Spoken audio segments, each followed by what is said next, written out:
98-ame Logoso numeryje man teko rašyti apie stiklo dailininkę Sigitą Grabliauskaitę, kurios kūrybą trumpai ir norėčiau pristatyti. Dailininkė gimė Marijampolėje.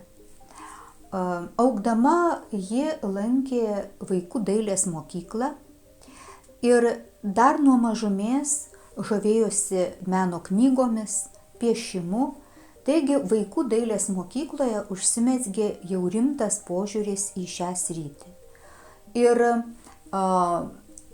vaikų dailės mokyklos mokytojai paruošė menininkę pirmiesiems išbandymams, tai yra stojimui į Vilniaus dailės akademiją. Sigita pasirinko labai specifinę dailės šaką studijoms – meninį stiklą. Tuo metu tai buvo visiškai jauna meno šaka, pradėta dėstyti Vilniaus dailės akademijos Kauno fakultete.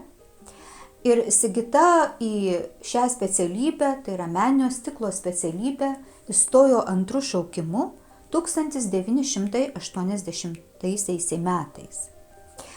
Studijos buvo įdomios, ta prasme, kad nors vietoje, tai yra Kauno fakultete, bazės studijoms geros nebuvo, tačiau studentai didelę praktinę savo darbų dalį vykdė įvairiuose tuo metu dar Lietuvoje veikusiuose stiklo fabrikuose, tokiuose kaip Kauno Aleksotas, Vilniaus stiklo fabrikas, Panevėžio Ekranas, o taip pat ir kaimyninių šalių Baltarusijos Nemanas arba Latvijos Livani.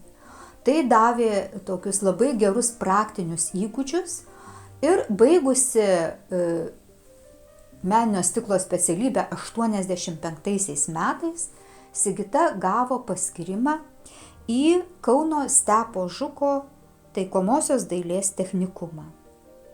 Tai iš esmės buvo sėkmė, nes būtent ši institucija garsėjo nuo senų laikų, tai yra dar nuo Kauno meno mokyklos, kur ir buvo įsikūrusi, ypatinga kūrybinė aura, kurią netgi sovietmetis nesugebėjo užgesinti.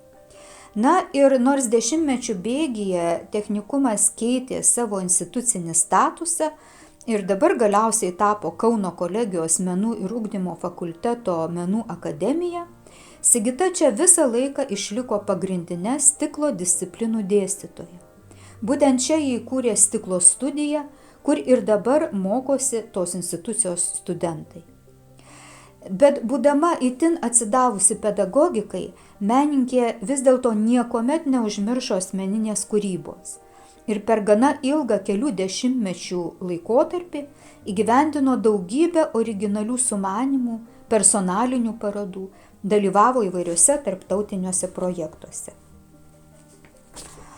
21 amžiaus pačioj pradžioj Sigita pradėjo kurti stiklo plokščių serijas, o kiek vėliau ir stiklo skulptūras. Tai yra atitolo nuo funkcinio stiklo ir nuėjo tokio vaizduojamumo, netgi vėliau konceptualumo keliu. Pirmosiuose iš mano jau minėtų, tai yra 21 amžiaus pradžios plokščių, iš esmės atsispindėjo toks gilesnis požiūris į praeities kultūras. Ir čia galima išskirti tokius ciklus kaip medžioklės ženklai, delnoženkliai, angelų ženklai, kuriuose tarsi akmens amžiaus vaizdiniai metalo inkliuzais į stiklą įsirėžė baltiškieji ar krikščioniškieji simboliai. Aptariamuosiuose kūriniuose autorė naudojo metalo inkliuzus, sidabro foliją, tai buvo jos autorinis metodas, kurį ji iš tikrųjų plėtojo daugelį darbų.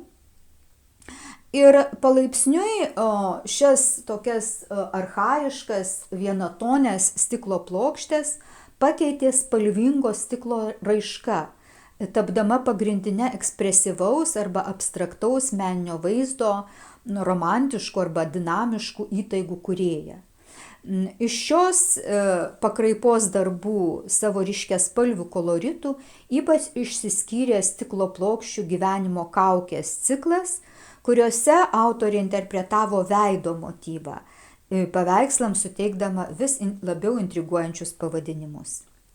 Plokštės buvo įgyvendintos spalvoto stiklo moliravimo technika, tad jų mozaikiniuose sąlyčiuose išliko daug atsitiktinumo ir estetiškai tapybiško faktoriaus. Kaip jau minėjau, paraleliai stiklo plokščiams Sigita pradėjo domėtis ir stiklo skulptūra.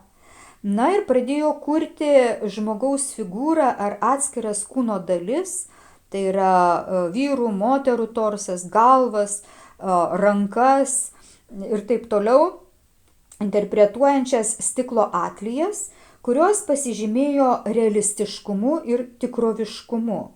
Na ir šiai kategorijai pirmiausiai galėtumėm priskirti miegančiųjų laike, menininkų portretų, baltų veidų skulptūras. Taip pat menininkė susidomėjo moters tema, kurią vėlgi ėmėsi plėtoti skulptūriniuose stiklo reljefuose. Na ir visuose šiuose darbuose siekia atskleisti moters prigimtį, jos vaidmenis, lūkesčius, svajones, santykius su priešinga lytimi ir taip toliau. Iš visos menininkės kūrybos išsiskyrė dar vienas labai nuosekliai plėtojamas naratyvas, tai yra artimų žmogaus bičiulių ir palydovo žirgo ir šuns bendrystės istorijos. Minėtais gyvūnais dailininkė domėjosi taip pat kelerius metus, fotografavo juos, na ir sukūrė kelis ciklo plokščių ciklus, kur atskleidė šių gyvūnų charakterį, amžių, fizinį būvį, stovėseną tapybos priemonėmis. Tapyba ant stiklo šiuose cikluose tapo lengva, šiek tiek eskiziška, vietomis tarsi neišbaigta, padedanti išgauti įvairius gyvūnų nuotaikų niuansus.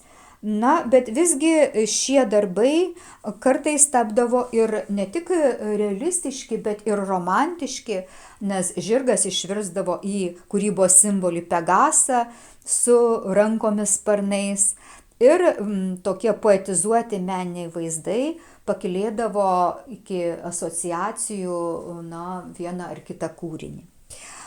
Paskutiniai Sigitos darbai demonstravo dar vieną siužetinį posūkį menininkės kūryboje, nes ji susidomėjo istorinė ir kultūrinės atminties tematika. Ir čia pirmiausiai įgyvendino plokščių ciklą, kuriame pavaizdavo savo senelį, buvusį tremtinį Praną Starkevičių.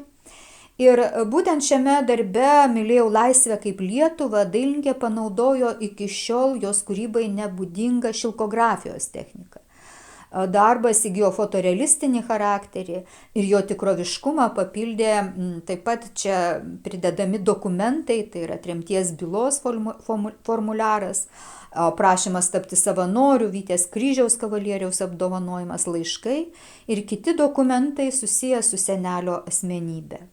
Na, o taip pat istorinę tematiką galėjome pamatyti jos tokiuose monumentaliuose darbuose, tai yra keliuose pano, kur išgaudama aukštą skulptūrinį reljefą stiklo plokštėse autorė nekartą atskleidė dekoratyvinių senosios architektūros elementų, ornamentų grožį.